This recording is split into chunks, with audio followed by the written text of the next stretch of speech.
쉬워서 그래요. 자, 그럼 해볼게요. 컷. 안녕. 고전소설 2강 채생의 기이한 만남이라는 채생기우가 끝이네요. 전이 아니네요. 맞죠? 그죠? 혹시 여러분도 있잖아. 하생기우전이라는 제목 들어보셨습니까? 하생의 기이한 만남에 관한 이야기예요. 귀신 여자랑 만나거든. 근데 얘는 채생기우입니다. 채시성을 가진 남자의 선비의 기이한 인연이다. 이런 뜻입니다. 자, 갈래부터 연안국어 분석자를 보도록 할게요.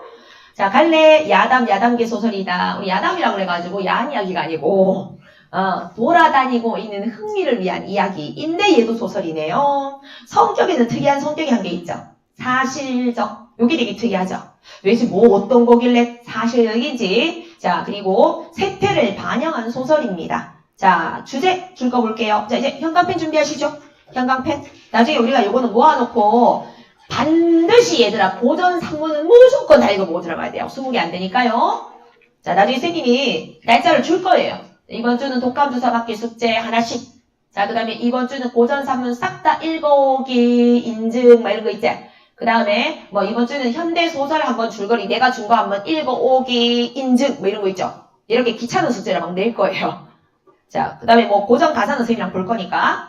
자, 주제 색칠하겠습니다. 남녀의 기이한 만남. 요거는 작은 주제고 표면적인 주제고 뒤에 있는 거 주제 색칠하세요. 몰락 양반과 성공한 중인의 대조적인 삶의 태도와 생활 정경. 이래 돼 있죠. 이것만 봐도 알겠네요. 조선 후기입니다.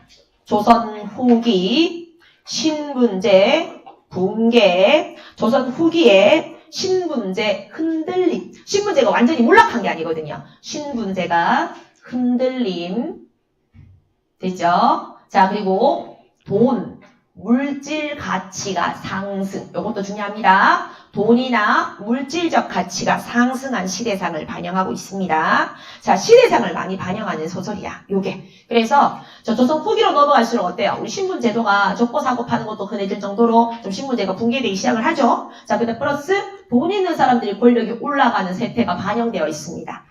자, 이렇게 됐고 특징은 두 가지만 색칠할 거예요. 3번 색칠. 두 인물을 대비해서 신분적이나 경제적 측면에서 색칠합니다. 여기서 말하는 두 인물은 첫 번째는 재생 집안 양반 하지만 돈 없어. 자, 그 다음에 김명 집안 과부의 딸 과부의 아버지 집안이고 돈 있는 역관 출신의 중인입니다. 자, 그 다음에 6번 전통적인 했던 거네요. 색칠합니다. 전통적인 신분의 제도가 붕괴가 되고 부유한 신흥계층들이 등장하는 조선 후기의 사회상이 자 그냥도 아니고 사실적으로 반영돼 있습니다. 너무너무 중요하네요. 자, 그래서 요거를 반영되기 때문에 오케이 3번 6번 잘 알아두시고 자, 이제 그 다음에 1번입니다. 인물. 자, 들어갑시다. 인물은 채생이에요. 먼저 사위를 고르는 수레에 태워져서 김영의 과부딸과 인연을 맺습니다. 욕망에 집착해서 본처를 냉대함으로써 가정 내 갈등을 이야기한다. 이래 돼 있잖아. 그러니까 원래 부인이 있는 남자야. 그런데 사위감 고르는 가마에 태워져가지고 얘들아. 그래서 강제 결혼인 줄 알았는데 부인이 너무 예뻐. 첩이 너무 예뻐. 그리고 첩집이 너무 부자야. 그래서 정신을 뺏기. 그 집에 돌아오니까 자기 본처가 쭈구리 빵탱이 디포리처럼 생겼다 이 말이야. 이렇게 국물용 멸치같이 생겼다. 자, 그래서 자기 부인보다는 첩을 좋아하는 그런 남자예요. 두 번째 김영입니다. 할배입니다. 역한 출신의 부자고 성공한 중인 신분이고 자신의 재력을 이용해서 채생 집안의 경제적 어려움을 해결해 줌으로써 과부딸의 혼인을 성사시키는 아주 뭐랄까 현실적이면서 조금 치밀한 전략적인 그런 할배입니다. 자, 그리고 융통성 있는 처세술로 채생 아버지의 신뢰를 얻어내서 현실적 실용적인 태도를 가지고 있다. 돈 있는 남자입니다. 자, 마지막 채생의 아버지 몰락한 양반이에요.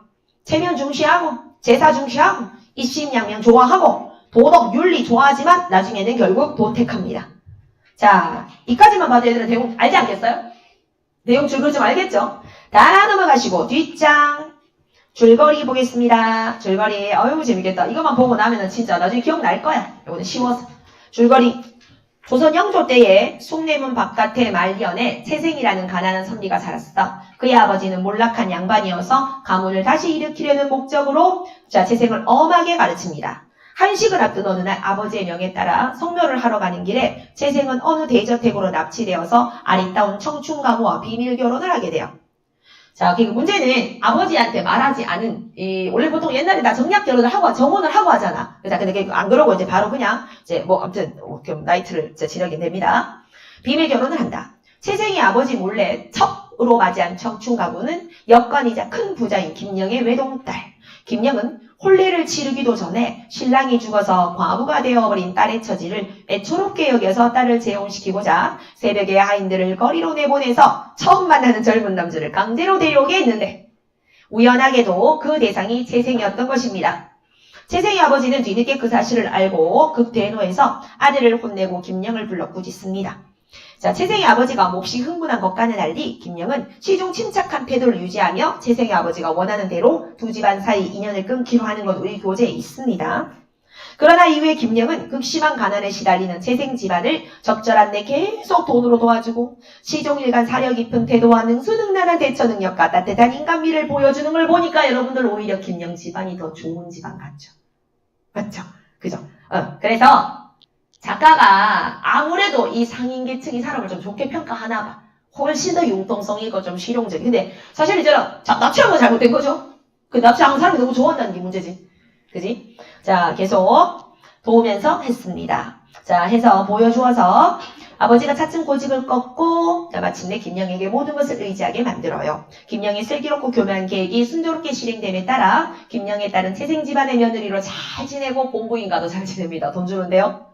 채생은 김영의 물질적 지원에 힘입어 과거 공부에 전념해 과거 급제하고 벼슬해서 부귀공명을 이룹니다. 이런 이야기예요. 다 맞네요. 내용 쉽죠? 그죠? 아이고 그 정도 납치면 당하고 싶죠? 좋지 않습니까? 되게 가난한데. 113쪽 보겠습니다. 113쪽. 나쁜 방법이 아닌데요. 마음에 든 남자 있으면 가마 딱 끌고 가가지고 납치해가지고 결혼하는 게 괜찮은 생각이네요. 요즘은 삽입감으로 우리나라에 있는 사람보다는 외국에 있는 사람이 좀 땡기긴 해가지고 좀 괜찮은 거 있던데 우리 이서방. 우리 이서방 너무 괜찮던데요. 우리 이정우 서방. 사돈댁이 좀 무섭긴 한데 바람의 손자 맞나? 정말 잘 치던데 맞나요? 이정우 거 봤습니까? 와, 이정우 너무 잘 치던데요. 네, 내가 이 말 한마디 했다가 야구 좀 잘 아는 분들에게 전직 야구도 있고 이런 사람들 그 모임에 가가지고 와, 이정우가 오타니보다 더 낫나 했다가 개쪽 먹었습니다. 사람과 신을 비교하면 어떡하노 이러더라고. 그래서 내가 잘 못 알아듣겠는 거예요. 그래가지고 이정우가 그 정도야? 그다음부터는 이제 개무시 당해서 말도 안 걸더라고요. 오타니는 신이라면서요? 와, 야, 굉장하네. 어디 옷이야? 진짜 굉장하네.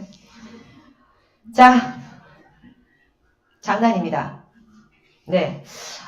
만약에 우리가 어떻게 좀 잘해가지고 일본을 먹었다면 독도는 일본 주고 일본 우리가 먹는다면 그지? 오타니도 우리 건데 맞지? 그자? 아깝습니다. 이런 생각을 가진 건 나 혼자만이 아니야. 임진왜란 때 누왕사를 쓴 선상탄을 쓴 그 박일로라는 사람이 그런 말을 했어. 우리 밑으로 들어와. 그러면 우리가 잘 다스려 줄게. 우리 속국이 돼. 우리의 국민이 돼. 이렇게 말한 적이 있어. 그것만 잘했으면 오타니는 우리 건데 그자? 무슨 광주 오씨 상주 오씨 줘가지고 아쉽다. 자, 113쪽에 지문 조금만 보겠습니다. 113쪽에 하자.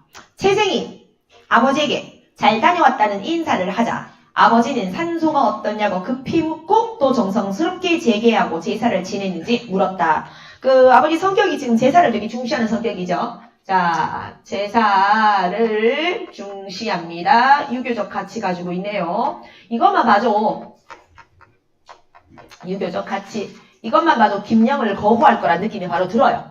유교적 가치관을 가지고 있고 물었습니다. 채생이 자세히 대답하자 아버지는 즉시 또 줄 거 주세요.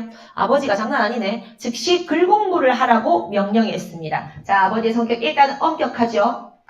엄격함. 와, 공부 되게 중시한다. 그지? 그 이유는 입신양명을 중시하기 때문입니다. 입신양명을 중시해요. 자, 이유는요. 자식을 사랑해서 그러는 게 아닙니다. 포모 때문이겠죠? 가문의 부활 때문입니다. 몰락한 가문의 부활이에요. 가문을 부활시키기 위해서 입신양명을 원하는 아저씨야.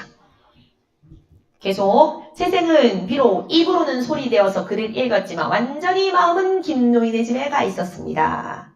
하루는 아버지가 채생에게 안채는 부인한테 가가지고 자라 라고 지시했어요. 채생이 밤에 아내의 방에 들어가니까 부서진 창과 뚫어진 처마 밑으로 찬바람이 뼈를 뚫고 들어오고 부들자리와 삼배 이불에는 벼룩이 들끓고 자, 우리 2주간 연달아 지금 벼룩이 있는 방에 대해서 배우고 있네요. 저번 주에는 우리 서울에 있는 벼룩이 있는 방 공부했었죠. 야, 이거 대세네.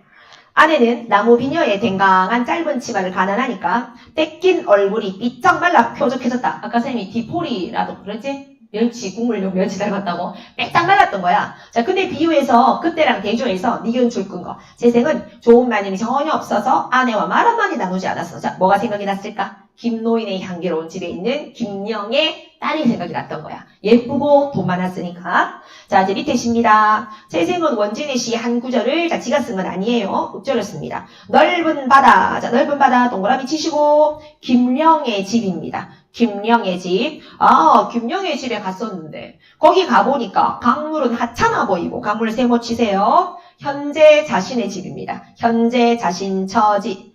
현재 자신의 처지는 하찮아 보이고 무산을 보고 나니까 무산도 동그라미 똑같이 김영의 집이에요. 보고 나니까 다른 구름은 구름이 아니더라. 자, 다른 구름은 세모 쳐야 되겠죠? 네, 처지입니다. 자, 계속 이렇게 이제 삽입시가 들어가 있잖아. 그죠? 첫 번째 삽입시의 특징은 산문의 단조롬을 없애죠. 산문 단조롬을 제거해요. 산문의 단조롬을 제거합니다. 두 번째, 자, 어쨌든 산문 안에 시가 들어가 있잖아. 그러니까 서정성 올리겠죠. 이생규장전 뭐 이런 거라든지 운영전, 서정성, 운영점 이런 거 보면 알 거야. 아무래도 운문이 들어가 있으니까 좀 서정적이지. 자, 그 다음에 세 번째 화자 정서가 들어가 있죠. 화자 정서가 표현돼 있어. 지금 여기는 미래 앞날에 대한 복선이라든지 뭐 이런 건 없어요. 극적 반전 이런 게 안 나와 있어. 그냥 딱 지 마음 그리고 약간 서정적인 거 그리고 아 지겨웠는데 잘 됐어. 운문이 갑자기 끼어 들어갔으니까. 자, 이렇게 있습니다. 자, 그러다가 아내가 뭔가 눈치를 챘어요. 평상시 자기한테 잘해주던 남자가 뒤져보거든요. 뒤지니까 주머니가 꽉 차 있는 게 발견이 된 거야. 원래 자기 남편의 주머니는 비어있는 주머니였거든. 열어보니까 은화도 들어있고 좋은 불키는 담배 불키는 부싯돌 되게 좋은 게 들어가 있었던 거야. 그래서 이제 의심을 해가지고 여자가 생겼구나. 그걸 꺼내놓고 남편 깨기를 기다려. 자백을 받으려고. 근데 남편이 걱정이 돼가지고 잘 못 잤어. 자기 그 여자도 생각나고 이래가지고. 그러니까 늦잠을 잔 거야. 당연히 이 할아버지가 왔겠죠. 엄격한 할아버지가 왔겠죠. 자, 그래서 이 할아버지가 오셔가지고 아직도 자라! 공부 안 하나! 그러다가 이 물건 먹어! 알게 된 거예요. 그러다가 물건을 아내가 꺼내놨잖아요. 자, 이제 다음 페이지입니다. 별 뜻 없어서 선생님이 줄거리 설명했어요. 114쪽으로 넘어가겠습니다. 그대는 자 불렀어요. 불렀는데 사실은 있잖아. 김영이 아무나 부른다고 막 오라가는 그런 정도 사람이 아니에요.